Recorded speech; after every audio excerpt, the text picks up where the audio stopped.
Boxing fans, this video might not really be the cup of tea of a lot of people out there, but people ask my opinion, and I only have to be honest about this gentleman we're talking about now.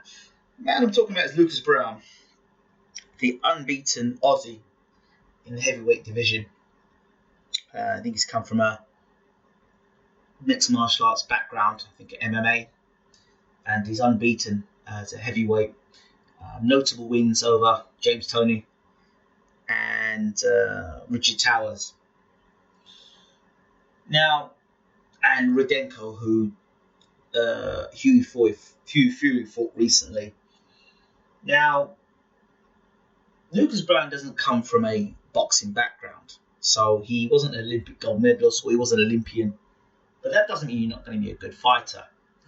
The two things I noticed straight away, or three things I noticed about Lucas Browne, is that he is a tremendous puncher, right-handed sledgehammer that he carries, and I believe he could knock out some of the best heavyweights in the world if he lands.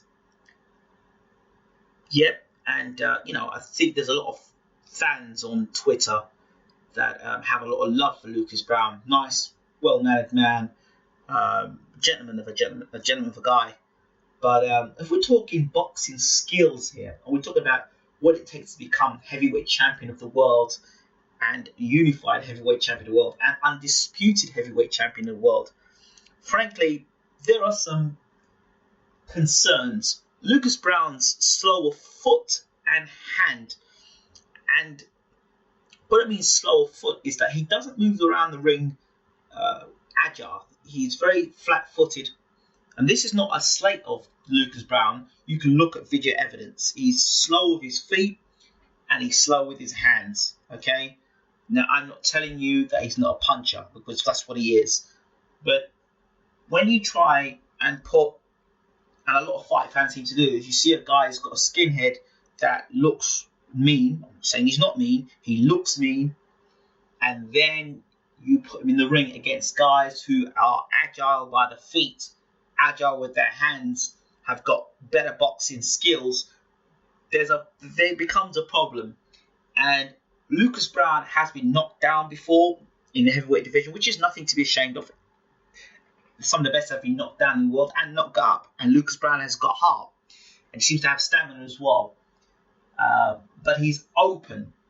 He's vulnerable to punch, to right hands. And if you're thinking about someone like James Toney, who started his career as a middleweight and moved right up to heavyweight and fought Lucas Browne, and was able to stun Lucas Browne on a number of occasions. As much as Lucas Browne is a big right-hand puncher, he's also open to the right hand. And because Lucas Browne is slow of foot, and short arms as well, when you're talking about the fighting the giants of the heavyweight division, when he throws his punches, he has to get very close to throw his punches because of his reach. He's got short arms. So he has to get close to throw punches, which means he's got to close the distance very quickly, which is difficult for a fighter to close the range down quickly if he's slow of foot. Now, if you're talking about now this fight with him against Wilder, people look at the Molina fight and say, Eric Molina caught with the right hand. And yes, if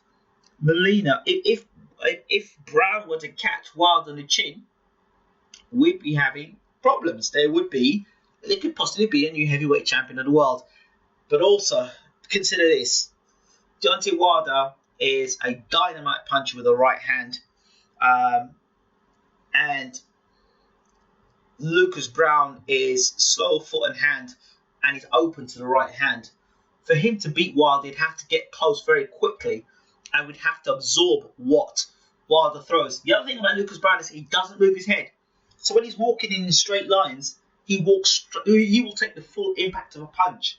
So there's one thing looking at a fighter and saying to yourself, he looks mean, he hits hard, he's got lots of tattoos on his face, or whatever, or and building in your mind an image of a fighter. But then you've got to put that fighter in a ring to actually produce the goods. And I'm just saying that fight fans around the world, which I can see happening, is when Lucas Browne does meet somebody who hits equally as hard as him, but has got good footwork and a good jab and can move, you're going to see Lucas Browne being exposed for what he is, which is a slow heavyweight. And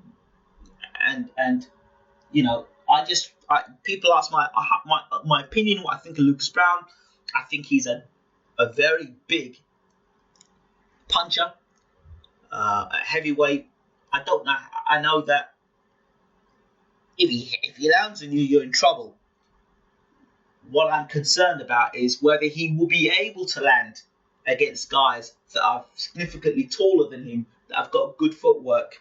Like, for example, I can't imagine Lucas Browne getting close to someone like Vladimir Klitschko because of the jab, and I can see Klitschko landing the right hand. Again, Tyson Fury, another one of these fighters. How are you expecting Lucas Browne to get inside with that sort of style? You know, he's going to be eating a whole heap of punches before he gets in because he's got no head movement. He doesn't pay that much attention to defense. And at the lower end of the scale, you can get away with that stuff. But when you start stepping up in class, you can't make those same mistakes because you'll get found out. So I know a lot of people are rooting Lucas Browne on to become world heavyweight champion. And I'm sure, you know, Lucas will give it his best shot. But I think Lucas is well aware of his own abilities. And again, this is not a slight of Lucas Browne. Remember what I've said here. If he hits you on the chin, you're in big trouble, right? But again, slow of foot, slow of hand, doesn't move his head, open to the right hand, doesn't pay that much attention to defense. Those are not the ingredients for what it's going to take to become world heavyweight champion. And that is my concern with Lucas Browne. But this is the heavyweight division, and one punch can make a difference. And it's gonna be, if Lucas Browne is gonna win any title of any sort in terms of world title, championship material, it'll be off the right hand. It won't be off anything else. It'll be off one big right hand. That's it. And I'm not so sure if he will be able to do that against Wilder, who will start fast using the jab and putting that big right hand on. And he's been dropped by lesser punches. So, you know, that's my concern for Lucas Browne. You know, even Shagayev, as old as Shagayev is, he's still a quality operator. And people need to understand that as well.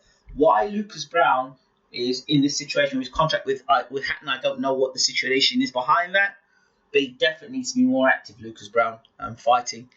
And yeah, so those are my thoughts about Lucas Browne and a potential Wilder fight. I don't honestly see how he beats Deontay Wilder.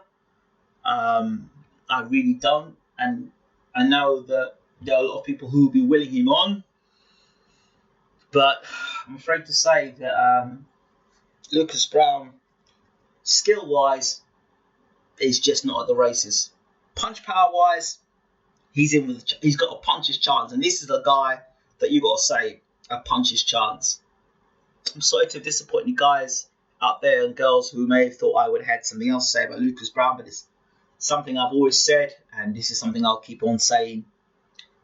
Let me know what you think. I'm out.